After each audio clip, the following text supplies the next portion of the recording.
was not. I'm live. So welcome to the Daily Smoke. It's your girl, Lady D, coming to you with another episode of the Happiest Hour with moi. Tonight we're going to talk about Social Work Month. Yes, I'm going to celebrate me and all of those in my profession tonight. Just basically, I want to take a moment to celebrate all of those who are in the helping professions. So if you are a social worker, a mental health professional, well, this month was all about social workers for the record. So this is the last day of, yes, March is National Social Work Month. So today is the last day of National Social Work Month. But then when they're watching this, yeah, it'll be April, but that's okay. We still celebrating ourselves. That's right. CC said Happy Social Work Month. Yes. So, originally, last month when I did the show, I said the next episode will be about financial wellness, because we were going to be going into, tax season. And I actually was going to co-host an event with another organizer. However, that person had some personal things going on and they can't do their event. So I didn't plan anything extra because I didn't want to clash with her. And so there's nothing for April. So I'll let y'all know. It'll probably be June. Probably sometime in June, I'll go ahead and do the next Kuji Chagwalia event. And it will be one on financial wellness because that's the next one that was requested. So by then I'll have some folks lined up for that. So I guess the show that I air the beginning of June will be about financial wellness, and maybe even in May may be about financial wellness. So I was going to do that one. You're going to do another Yeah, but it's going to be focused on financial wellness. Okay. Yeah, that's going to be the topic, financial wellness. So I was going to do that, but since I wasn't doing an event on financial wellness, I thought, well, maybe I'll talk about something I have been teaching. And so this past month for Lent, I have actually been leading Bible study at my church. And I've been doing the Daniel Plan. So we've been doing the Daniel Plan study. The Daniel Plan focus on these 5 essentials for healthy living, your faith, your fitness activities, your food intake, your focus, which is your thoughts, and then your friends. So talking about your relationships. So I thought to myself, well, I'll just do the Daniel Plan because that's something I've been talking about for the past month. But then after I left the gym, so earlier this week, I was so tired from work. I was just so exhausted. It was like my work from home day, which is normally my best day to go to the gym. That's my personal training day. So normally I'm at the gym Tuesday evening. I text my trainer and told her I just need to skip it.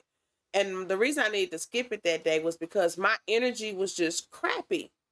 Not just feeling tired, crappy, like my mental and emotional energy was crappy. And I didn't want to take that energy into space with other people. So I was like, yeah, I'm not going. I'm going to do some stuff at home, go for a walk or something like that. But I just knew I did not need to be in other people's space with that negative energy. So I didn't go. So we rescheduled me for today. Which I thought would also be an easy day because, again, Social Work Month, it's the last 2 days of Social Work Month. And so these 2 days, yesterday and today was supposed to be Social Work Conference. Well, it was Social Work Conference at work. And so it was like, you pick one of the 2 days where you don't book any clients, you don't do anything.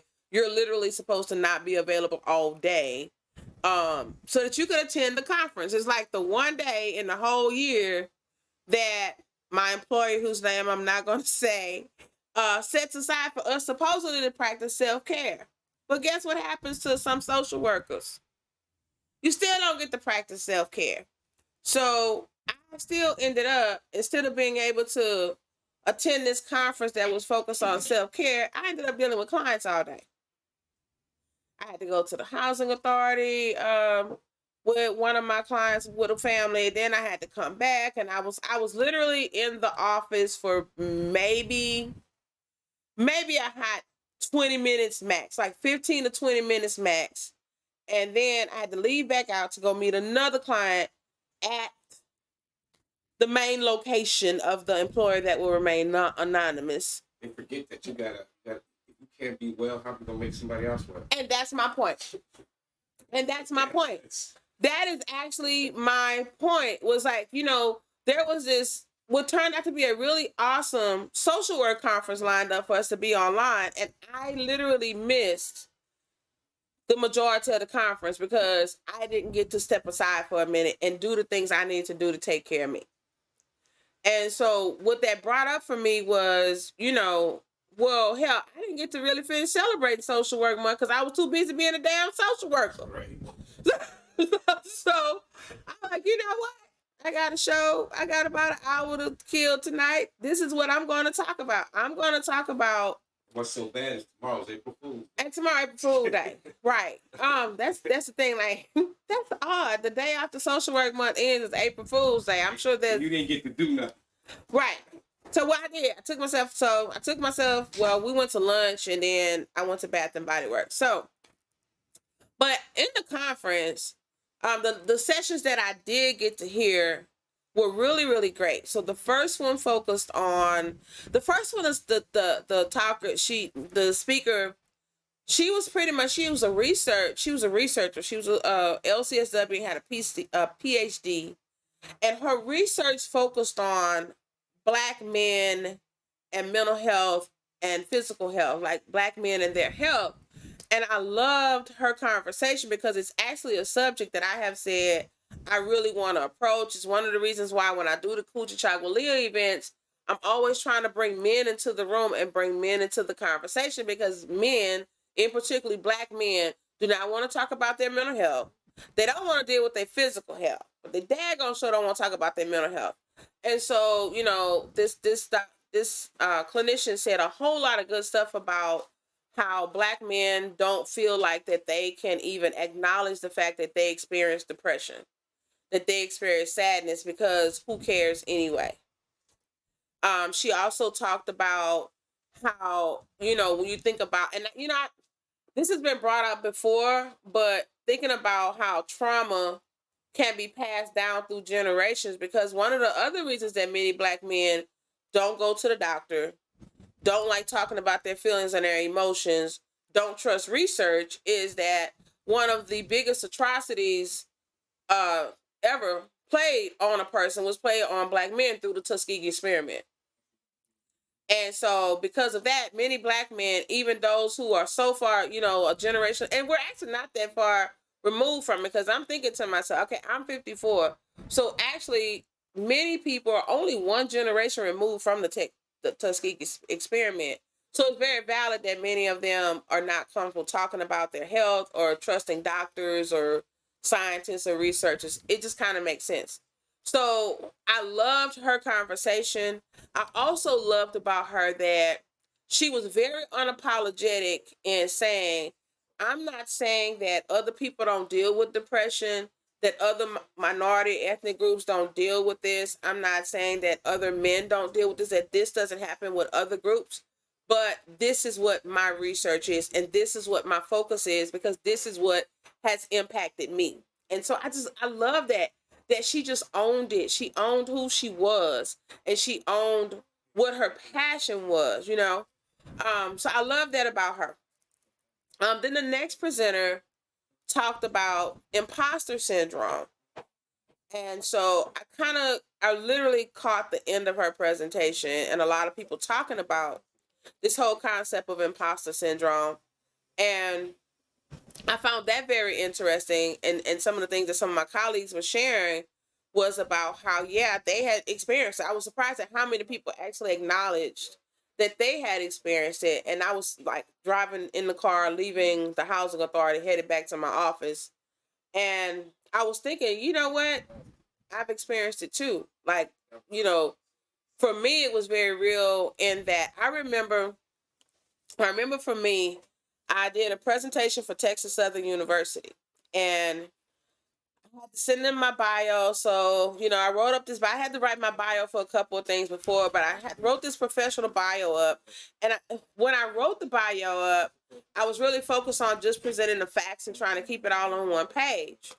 So the day that I had to do the presentation, of course, they, read my intro, they introduced me. And I always dreamed about, like, one of these days I want to be one of those people that other people have to, like, introduce me, and they say all these great things about me, and everybody claps and excited because I'm coming to the stage. Like, that's actually my professional goal in life, is to be one of those old ladies, like one of those old clinicians that, like, college students get excited because they hear I'm coming to their school.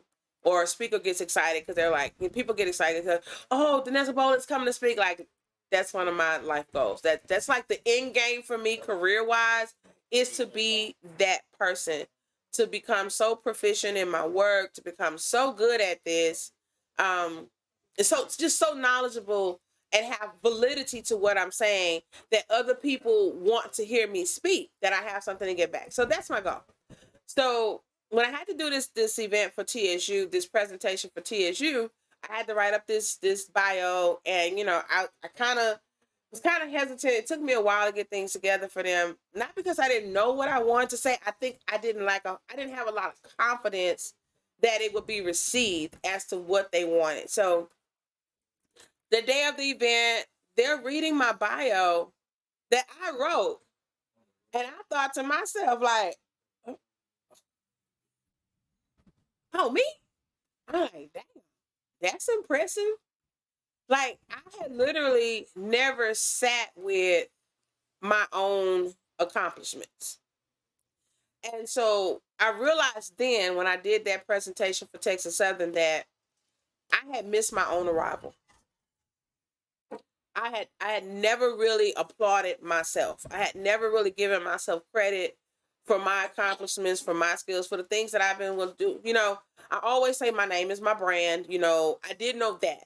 I remember realizing one day that my name walked into rooms before I did, as a chemical dependency counselor. In the chemical dependency counselor field, I remember being at the sobering center downtown for one of these meetings that they have with all the substance abuse professionals. Everybody in the substance abuse community goes to this meeting at the first of the month. And I remember I walked in there where everybody was chit-chatting and talking and stuff. And so there's a person there that already knew me from a previous employer, and she was introducing me to someone else. Hey, Angie. Hey, Ursha. Hey, Cece. I don't know. There's one person still on, so comment. Let me know that you're on. But this lady I used to work with, and actually when I met her, I was an intern. I was really just starting out in the field, and she was one of the supervisors there. And so fast forward years later, and we're kind of on equal playing ground here. And she goes to introduce me to someone else, and they say, "Oh, you're Danessa Bolling. I've heard so much about you." And I was a little taken aback by that, that they had heard all these things about me, and that people knew my name who had never met me, but they knew my reputation as a licensed professional. And so that was the day that I started saying, you know what, my name is my brand, and I have to protect my brand professionally. So you would think I owned it at that point, but I didn't. I really didn't.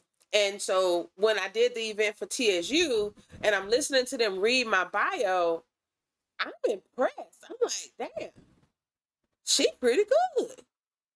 She cool people.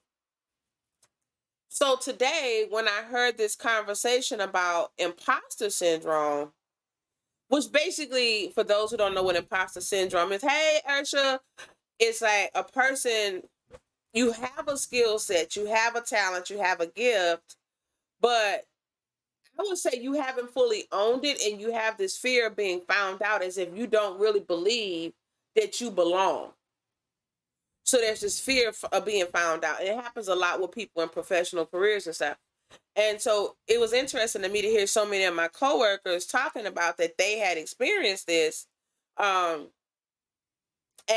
for me, I flashed back to that moment with TSU where I was just like really shocked at hearing my own biography being read. I was like, wow, she's pretty good.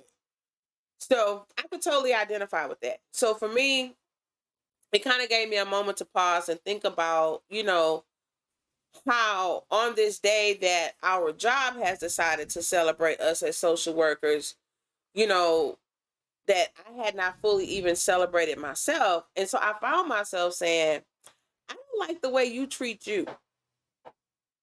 You know, as a person who teaches whole person wellness, who talks about self-care, I looked at the little things in my day-to-day that I just wasn't satisfied with in the way that I take care of me. Like, I'm a person who will go the extra mile for everybody else, but I don't do that for me enough. There are certain things, material things in some ways too, that, you know what, I pay my dues. I work hard. I do a good 80 hours of paper at 40 plus hours a week in the helping profession. And so when I get paid, I deserve little trinkets. I deserve little things for me. I don't do that, but I'll go and spend some money to go donate to somebody else, or I'll go and buy somebody else a gift. I'll do that in a heartbeat, you know. But I just had a moment where I thought to myself, I don't like the way you've been treating you. Like, you haven't bought yourself flowers in a long time, you know. And so that was an accountability moment for me. So my coworkers and I went to lunch, and we hadn't done that in a long time. Like, went and sat down in a restaurant for lunch, a nice restaurant for lunch. We hadn't done that in a while. It was like, it's social work month. It's our last damn day, and we ain't done nothing for us all month. Like, we literally went the whole damn month. We never all went out as a team and celebrated ourselves just with a meal, because we had been just going, taking care of all these people that are assigned to us, but never took a moment out for ourselves. So we went out to eat, you know, did that. And then afterwards, there's a Bath and Body Works right next to the restaurant that we went to. And so I had this one. I'm really not even a Bath and Body Works person like that. But I was like, you know what? I think I want to go in Bath and Body Works. It's like, it's one of those things that people do. People go in Bath and Body Works. They buy themselves these lotions and all this shit stuff, and, you know. And so we were going in there, and they had the wallflowers on sale. They're on sale for like $2.95 right now. And so I thought to myself, I never realized this until I walked in Bath and Body Works today. I bought I have the Glade plugins and the Renewers and stuff like that. If I have any other plugins, I got them from the dollar store, or somebody gave them to me. I've never bought myself the little Bath and Body Works little plug-in, the wallflowers. I've never bought myself one of those. Never. I've never spent, like, I just didn't see that necessary to spend that much on something for me in my house. I just never did. I would buy stuff like that as a gift for other people, but I never bought myself that. So today, for Social Work Month, I bought myself a bunch of wallflowers. I actually bought one for every room in my house. So I bought myself a bunch of them. And when I walked in, the lady said, "Hey, can I help you with something? How you doing today?" I said, "It's Social Work Month, and we're celebrating us. And can we get a basket?" And I bought myself those for the first time today. But I came out of there, and we realized it was like 3:45, and we get off at 4. And I had a personal training session scheduled for 4:30 in Humble, and I was in River Oaks. And I still had to go back to the office. So I rushed back to the office, turn in my job keys, pick up my car keys, rush back out. And I get to the gym. By the time I get to the gym, I've been in traffic, everything. I'm kind of frustrated. I'm tired because, like, this whole day, like, I did not get to relax all day. Other than that little quick moment that I took to get something to eat and run in Bath and Body Works. That was it. And even lunch was rushed because I got there late. So I was like trying to hurry up and eat so we could get back to the office. And then I was like, you know what? It's close to the end of the day. Let's go in Bath and Body Works. Did that.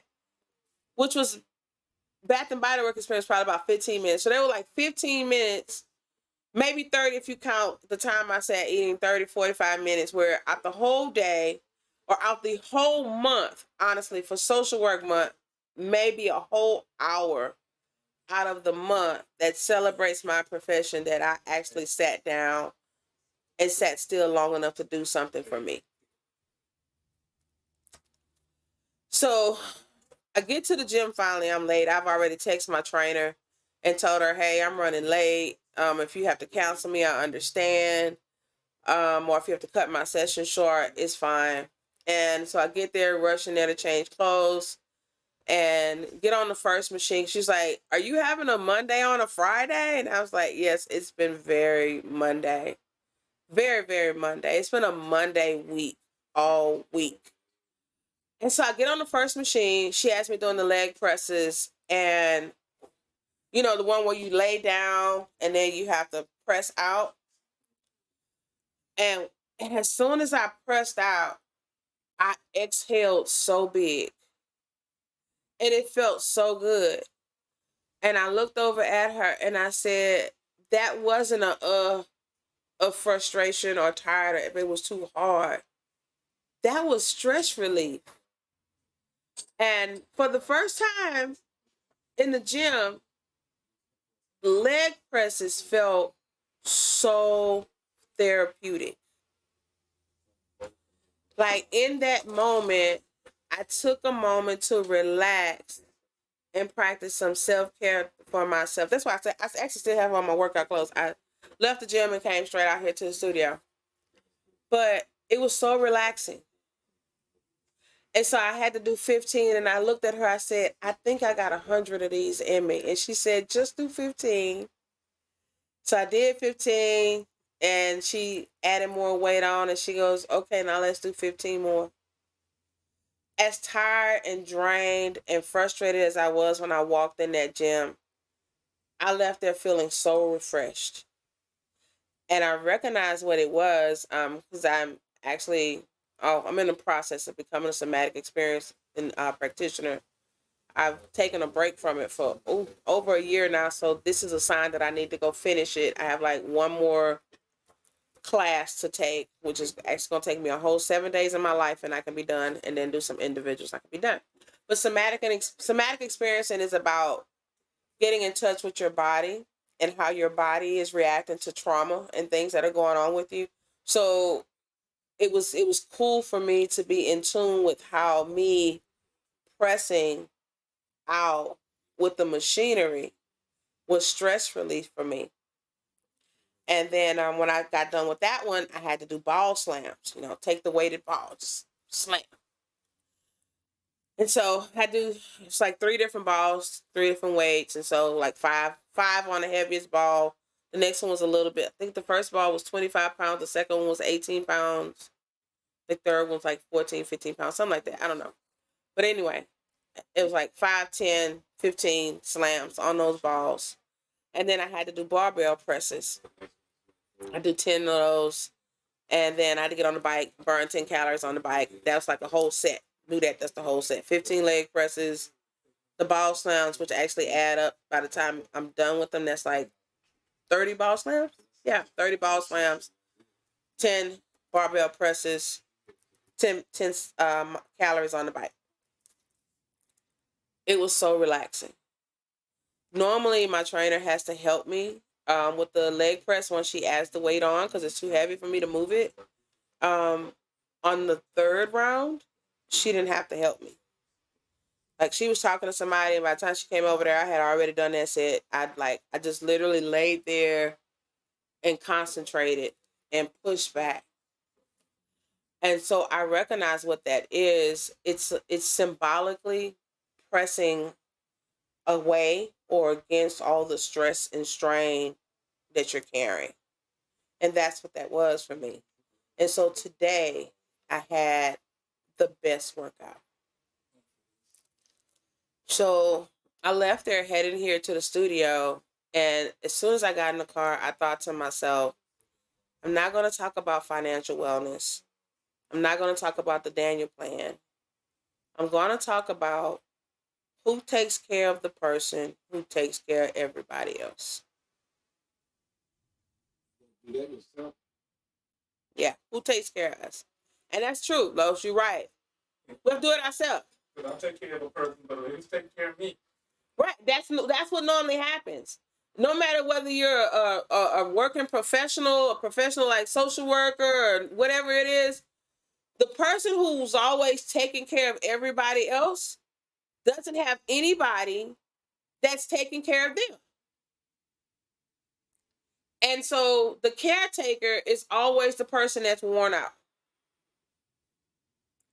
And actually, the research has shown that oftentimes the caretaker will end up having worse health than the person that they started out taking care of. And in some cases, that person even dies first. Come on. Hey, how y'all doing? Black Ann over here. Yeah, cause I'll turn my phone to you.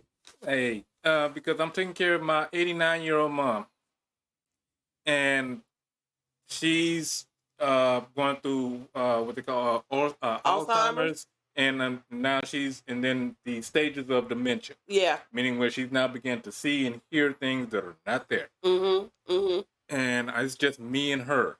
Yeah. So it's hard. It's like I've never had to take care of a person like that. Yeah. Yeah. And I can tell you because I've done some work, and actually I'm on the committee for the longest day with the Alzheimer's Association this year. Mm-hmm. And they have a lot of caregiver conferences. Okay. And they have a lot of resources. Some have to get you in touch with some of this stuff. Yes, they have a please. lot of resources for people who are the caregivers of someone with Alzheimer's, because oftentimes what will happen is that the caregiver of the person will start to get ill. They'll start to have physical illnesses, and in some cases the caregiver will pass away before the person with the illness, because they stop taking care of themselves to take care of the person who's supposedly sick. Yeah, because it's times like so it's the stress level and all that is like Yeah. and my heart is now raised. I'm like, oh, okay, Yep. I need to. Yep. They even have they do like caregiver retreats and stuff like that. They have caregiver conferences. Try to play with both. That's what I'm saying. They have caregiver conferences. They have like services for like respite care, so that the person who's the caregiver for the person, that they can get a break sometimes, because it's a lot. It is a lot. It's a lot. I haven't been through it. Well, my grandfather had Alzheimer's, and in the midst of it, it was crazy. But him and my grandmother ended up finally getting a divorce. But we realized that was a part of all the dementia. And he had married this woman. He got involved with this woman who was a nurse, and we feel like she knew he had Alzheimer's and orchestrated all, because it was like all craziness. Like nothing was starting to make sense. All of a sudden, also he's getting married to somebody else. It was like, what? But she knew he had Alzheimer's. So when he got to be too much for her, she brought him back to Louisiana. Like she practically came in and decided she was gonna get him back to my grandmother. Like here, you deal with this. Yeah, like she just like, I'm gonna bring him back down here to y'all, because they were living in San Francisco. She's like, here, I'm gonna bring him back down here to y'all. But she ended up putting him in a care home. Mm-hmm. But for many families, they don't do things like that, and so it wears out the person who's taking care of the person who's sick. And then I think about when my aunt had cancer, and they had given her like 6 months to live. And I remember like we were doing so much. It was almost like at time she hated us at different stages along this journey too, it seemed like. Yeah. As her illness progressed. And I remember at her funeral, and it was like before she even finally passed away, I remember thinking how tired I was. Yes, I was so exhausted, and then I felt guilty for feeling tired of dealing with it. And so it was like that thing that nobody wanted to say, that we were tired. Mm-hmm. We were exhausted, because you didn't want to feel like that you weren't doing enough, or that you were ungrateful. You didn't want to take care of your loved one. And then it didn't help with her that she would tell people that we weren't there. Like one time she told somebody like, I can't get nobody to come and do nothing to help for me. And I'm been there, done that. I'm sitting here in the car with you. I'm going with you too. I had literally snuck away from my job to go to the doctor with her, and she's on the phone telling somebody that nobody wants to help her. Yes, and I'm been like, there, done that. Been there, done that. I'm in the car with you. What are you talking about? Like literally, I could get fired right now. And you telling somebody, so it's like, people are like, oh my God, I can't believe Diane children doing this, that, and other. I'm like, we right here. And then like when mom's is like, oh, I ain't got no food in the house. There's food here. I ain't got nothing to watch. It's like I don't. And then and coming into conversation, I ain't got no food. He ain't doing. I'm like, but I'm. You call the police on you one day? Yes. Yes. That's because I also had my my niece and her my great great and her children, and they was coming in the house to help me kind of help take care of her. But that was overwhelming for her, because she was like, who's all these people, this and this, and it was too much stimulation. Yeah, and then I had the cops actually called on me, And mom's with her, because of Alzheimer's, like, I don't remember calling no cops. Like, no, the cop said that you called and said that I had a gun and I'm threatening everybody, which was not true. I'm like, Yeah. I'm like, And it's okay. dangerous too, because you as a black man, they come in there want to be drawing guns because you're in there with this elderly lady. Yes. It can be really scary. Yeah, I remember. So at my aunt's funeral, my brother-in-law stood up there, and he was getting ready to talk to make his remarks, and he stood there and he just started shaking his head, and he said, "Man, y'all don't know what we've been through." And it was like the truest thing. I think I remember sitting there and just exhaling at that time, Mm-hmm. going, because it was so true. It was like, man, y'all don't know. Y'all don't know what this has been like. Mm-hmm. It's like I try to explain to Ron and Lowe's, like, y'all really don't understand.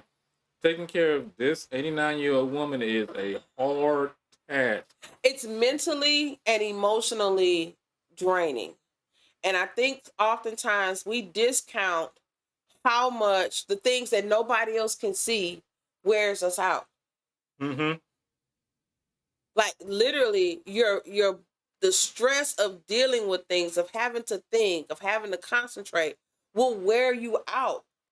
The raging emotions all over the place will wear you out. It Mm-hmm. tires you out, And I dealt with it with my aunt on a personal level. I deal with it every day at work on a professional level. Like literally, I've been saying lately, like, I am the foster parent for 40 adults, Mm-hmm. half of which don't give a damn about really straightening out their life. They just want to keep on doing the same old crazy shit. Yep. Doing drugs, sneaking prostitutes in their room, dealing with gunshots, don't pay their rent, mentally unstable. We have a suicide prevention crisis team that if you have anybody on your caseload that has been flagged high risk for suicide, you have to get on this crisis call with them. At any time? It's like every week they have this call. I had 2 people on the list and 2 more that needed to be added by the time the meeting started. So for me, at work as a professional, 4 people? 4 people? You want me to manage 4 people who claiming they want to kill their damn self plus 36 more people? Mm-hmm. And That have all these damn needs. And so when I tell people that I go home, like literally some days I go home and I just want to get home. mm-hmm. I just want to get to my house. It's like, get home, close the door, don't talk to nobody, don't do nothing else. Been there, done that. I'm tired. Yeah, it's like I'm just let me get my peace of mind. Let me get into my my piece of space, Mm-hmm. and then now I can deal with you. Right. Or, and for your case, it's like, then I can deal with you. For me, it's like, I don't want to deal with nobody else. My ringer has been off on my phone for over a week. I've decided I'm going to leave it off for a little while. So if I'm not holding the phone, I may not see a phone call come through. Literally, I just check. I've gotten to the point now, I'm checking phone calls whenever I pick up the phone. Like, oh, okay, I guess I'll call some people back.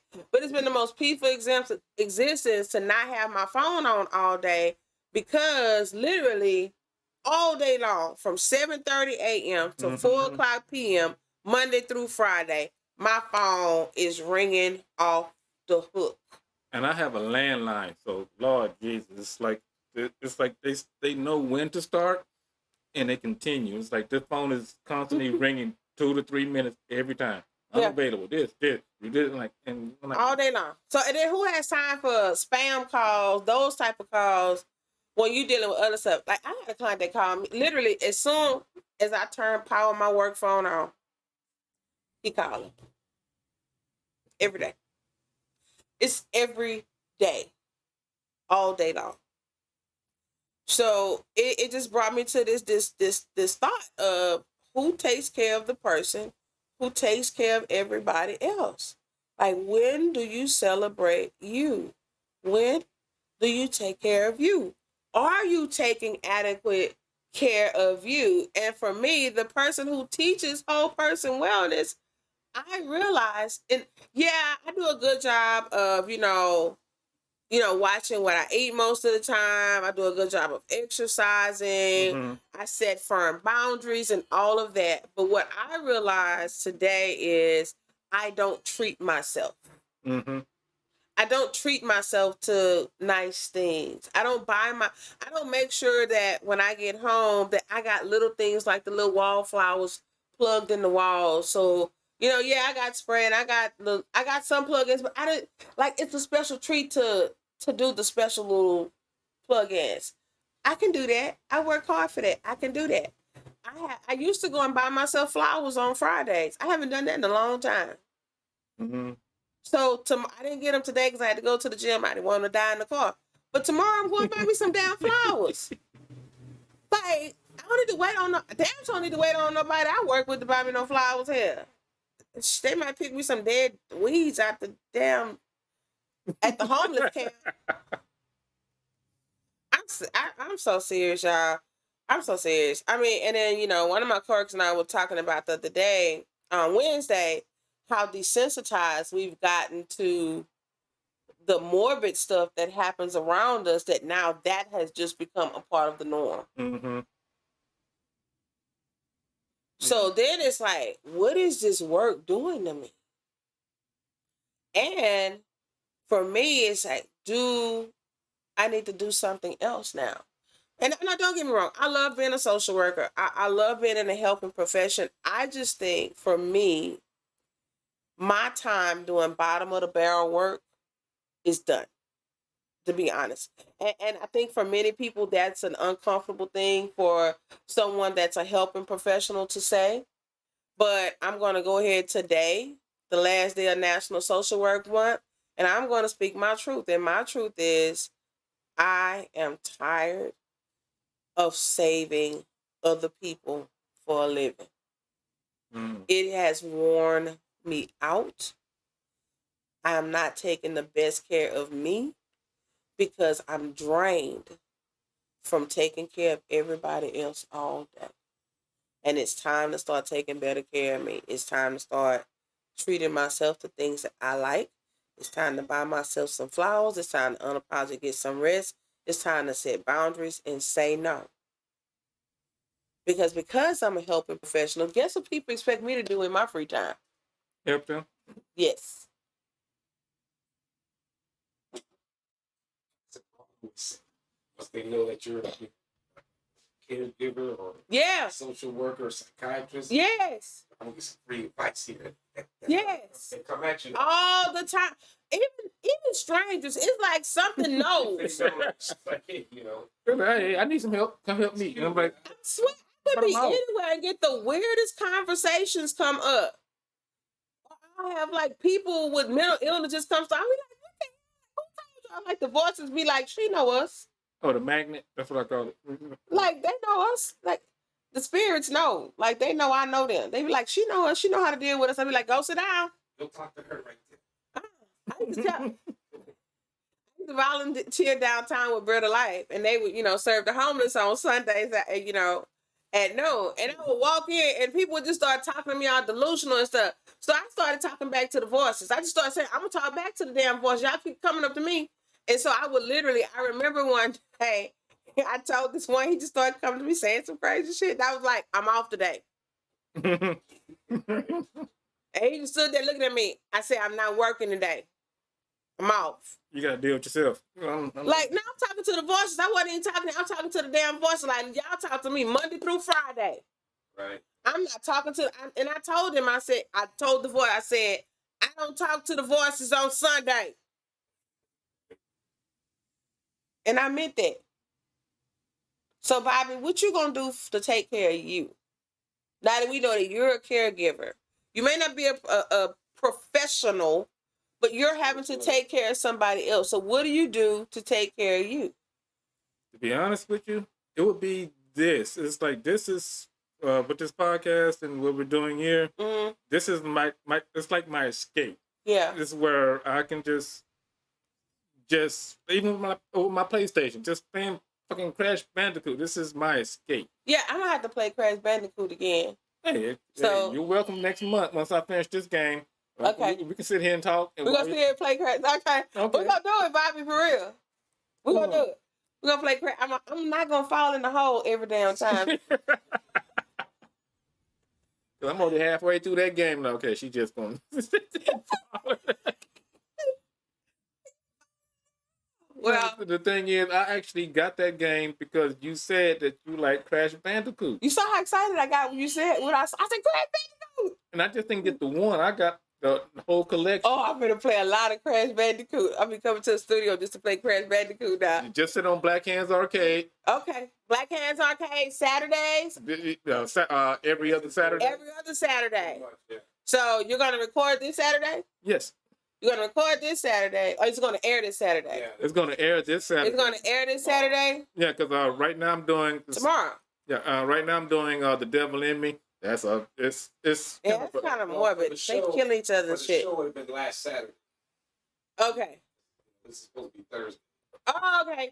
Oh, so by the time y'all see yeah, me, y'all missed It's in it. the future. Yeah, we're in the You future. in the I'm sorry, we're in the Woo! This is- Woo! I can't tell you what the numbers were for yesterday and the day before, though. We on that. I ain't trying to mess nothing up. Okay. Fly fast. Whatever. Okay, so yeah, right. We can't tell you that. Okay, so yes, right. When they watch this, it'll be Thursday. So that means that Bobby will have already done it. So then, okay, so not the Saturday after you watch this. The following Saturday, we're gonna play Crash Bandicoot, right? Hey, we can do a recording if you want to come up and do. Yeah, but it's gonna air the follow, so it won't air the Saturday. Like they're gonna watch this Thursday. Mm-hmm. That So means, if you didn't figure this out yet, like Next Saturday, we record there is this no- show and then it airs the first Thursday. So that Saturday, which will be April 8th, you won't get to see Black Hands Arcade. It doesn't air that Saturday. Mhm. But the following Saturday, which will be the 15th, is going to air. And so you're going to get to see me play Crash Bandicoot with Bobby, and I'm not going to fall in the damn hole. Yeah, they get to see you play it. So if you fall in the hole, they'll see. yep. They're going to see me fall. I'm like, You fall. oh. I don't have the controls. That's her. That's right. I'm gonna practice my Crash Bandicoot so I don't fall in the hole. I miss playing Crash Bandicoot. So that's gonna be your self-care. Mm-hmm. That's yours. Okay.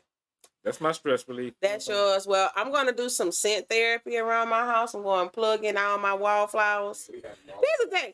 I bought all the scents and I only bought one plug-in, which that's not gonna work very well. But I have other plug-in things at home already. I just don't have all the fancy wallflower plug-ins. But I got plug-ins at home because I do have some around my house. And my house don't stink. Don't think that, people. So I'm gonna do that for myself. Yeah.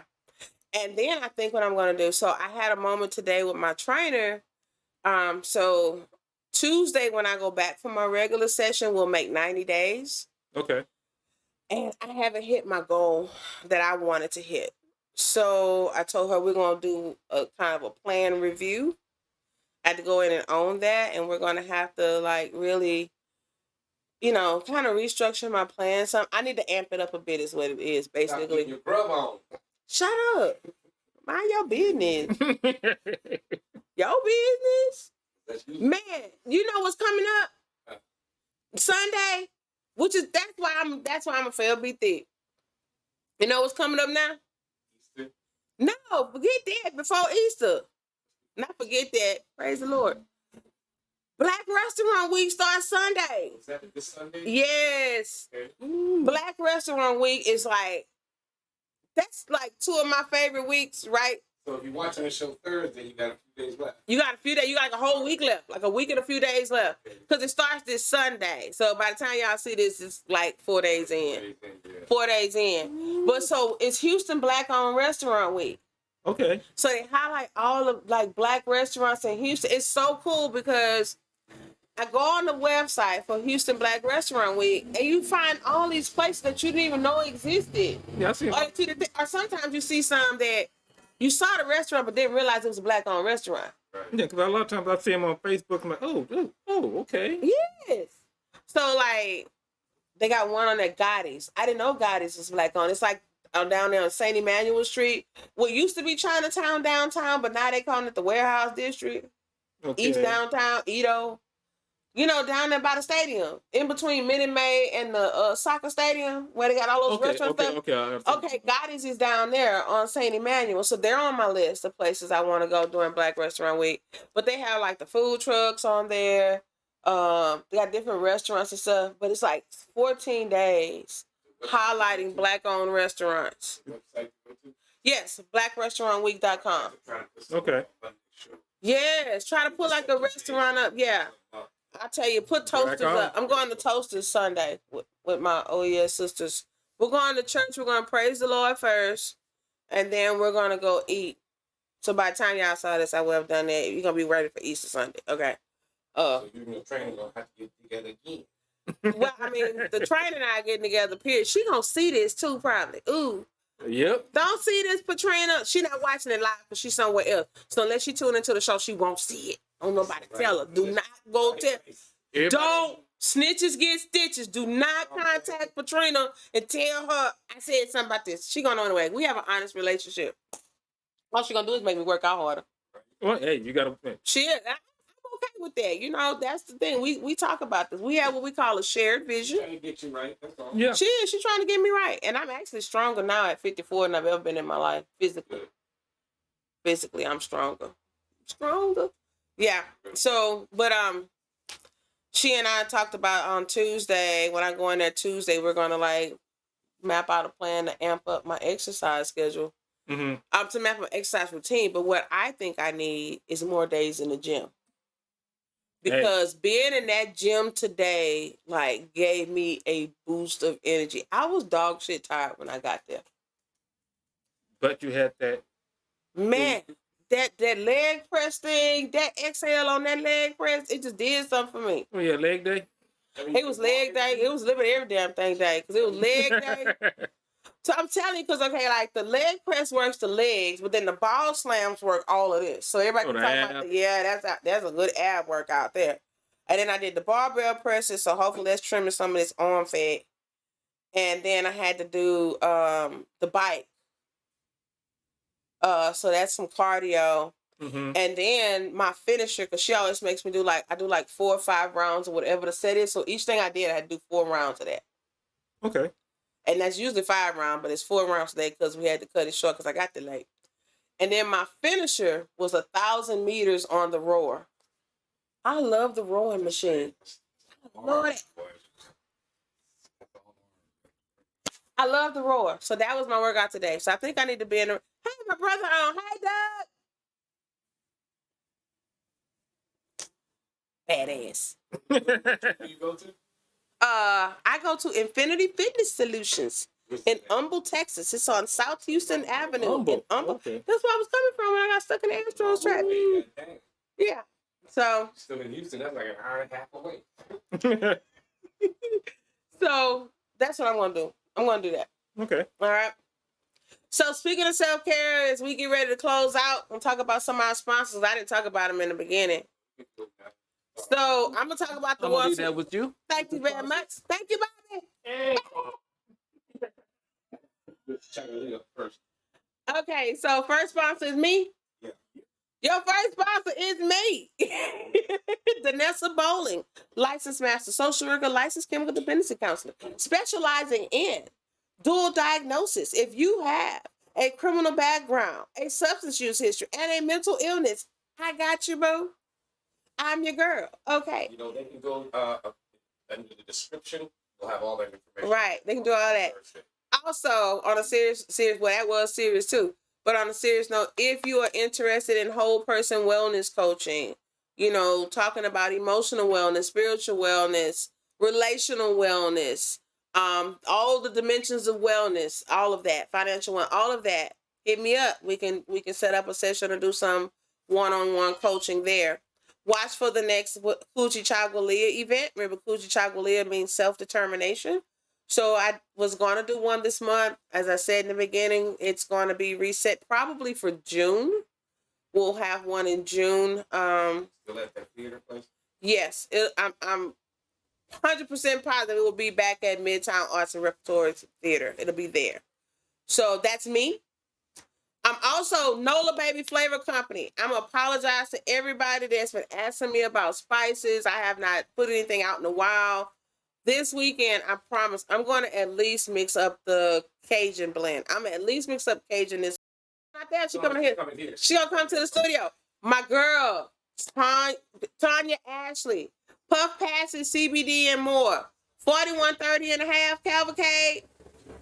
Puff Passes, CBD and more. Tanya has a beautiful patio area set up out there, like literally talking about self-care. Just go out there and chill on the patio. You don't have to be a smoker to go out over there. Honestly, she has cigars. She has all your CBD needs, all of that. But I'm not a smoker and I don't do any of that stuff. But I love. For health anyway. Yeah, it is. I love just sitting out there on the patio chilling. She has the big screen out there. So we'll probably be watching some Astros games out there during football season. She airs the football games. The bike ride stuff? She's gonna start the bike rides up pretty soon. The dance classes have started. So yes, on Tuesdays and Saturdays at 6 p.m. There's line dancing classes with Marco.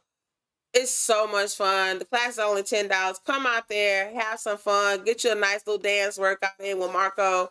Out there at Tanya. So that's Puff Passes, CBD and more. 4130 and a half Cavalcade Road. Host your parties, everything out there. All right. What I got next? Tamia. You got to put Tamia up. We talking about self-care. I don't have to be a help, but you still talk about it. Okay. Tamia's touch of care. As Ron would say, touch my yeah. Okay. So Tamia's touch of care. Tamia is actually a personal trainer and she's a professional massage therapist. And guess what? Tamia will come to you. She's a friend of the show. She's a friend of mine. I love Tamia. So Tamia's touch of care. We're gonna have to get Tamia's information up there. But if you don't see it on my show, go back and watch some other shows. They talk about Tamia every week. Okay. Did I miss anybody? Tiffany, you got to get us.